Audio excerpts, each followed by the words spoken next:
Hello বন্ধুরা, রঞ্জিতার ঘরোয়া রান্নাঘর থেকে তোমাদের সবাইকে স্বাগত জানাই। আজকে তোমাদের জন্য নতুন একটা রেসিপি নিয়ে এসেছি, কাঠি কাবাব। প্রথমে আমি চিকেনগুলো ছোট ছোট করে কেটে নিয়েছি।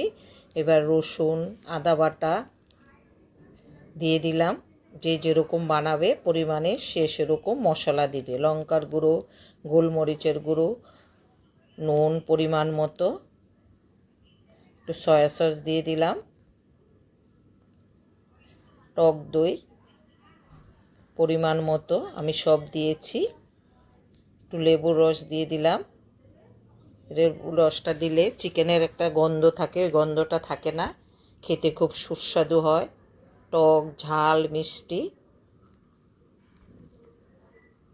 এবার আমি ক্যাপসিকাম, পেঁয়াজ, টমেটোটো একসঙ্গে মিশিয়ে নিচ্ছি। মিশিয়ে আমি 1 ঘন্টার মতো রেখে দেব। এবার একটু সর্ষে তেল দিয়ে দিচ্ছি। যদি আমার রেসিপিটা তোমাদের ভালো লাগে তোমরা এভাবে করে দেখতে পারো। এইবার আমি কাঠিতে সবগুলো গেঁথে নেব। প্রথমে একটা চিকেন, টমেটো, ক্যাপসিকাম, পেঁয়াজ এইভাবে করে সবগুলো আমি এইভাবে বানিয়ে নেব। একটা করে তোমাদেরকে দেখাচ্ছি। যদি আমার রেসিপিটা তোমাদের ভালো লাগে তোমাদের বন্ধুদের সঙ্গে শেয়ার করো, কমেন্ট করে জানাবে আমার রেসিপিগুলো তোমাদের কাছে কেমন লাগছে, তাহলে খুব খুশি হব। এই দেখো একটা করে নিয়েছি। এবার আমি আস্তে আস্তে করে বাকিগুলোও এইভাবে করে নেব। দুটো করে নিয়েছি। এই দেখো সবগুলো আমার বানানো হয়ে গেছে। এবার আমি একটা ফ্রাই প্যান বসিয়ে দিয়েছি, সাদা তেল দিয়ে দিয়েছি। তেলটা গরম হয়ে গেছে, বেশি তেল দেব না, একদম অল্প তেলে এবার আমি এইভাবে উল্টিয়ে পাল্টিয়ে বারবার নেব।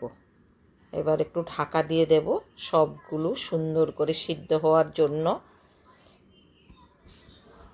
যারা যারা রঞ্জিতার ঘরোয়া রান্নাঘর সাবস্ক্রাইব করোনি সাবস্ক্রাইব করে নেবে, তাহলে নতুন নতুন রেসিপিগুলো দেখতে পাবে।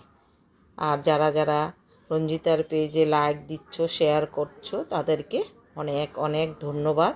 এইভাবে সব সময় পাশে থেকো, তাহলে আমি খুব উৎসাহ পাব।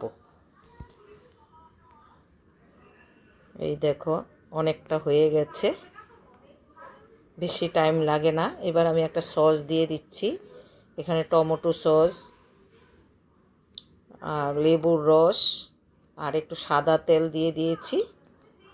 এটা দেওয়াতে খুব জুসি হয়, খেতে খুব টেস্টি হয়, খেতে খুব ভালো লাগে।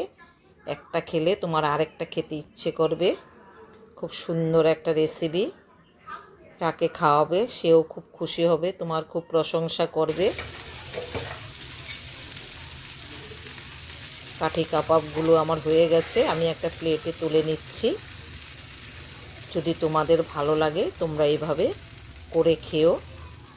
এই দেখো দেখতে খুব সুন্দর লাগছে। সবাই ভালো থেকো, সুস্থ থেকো, পাশে থেকো।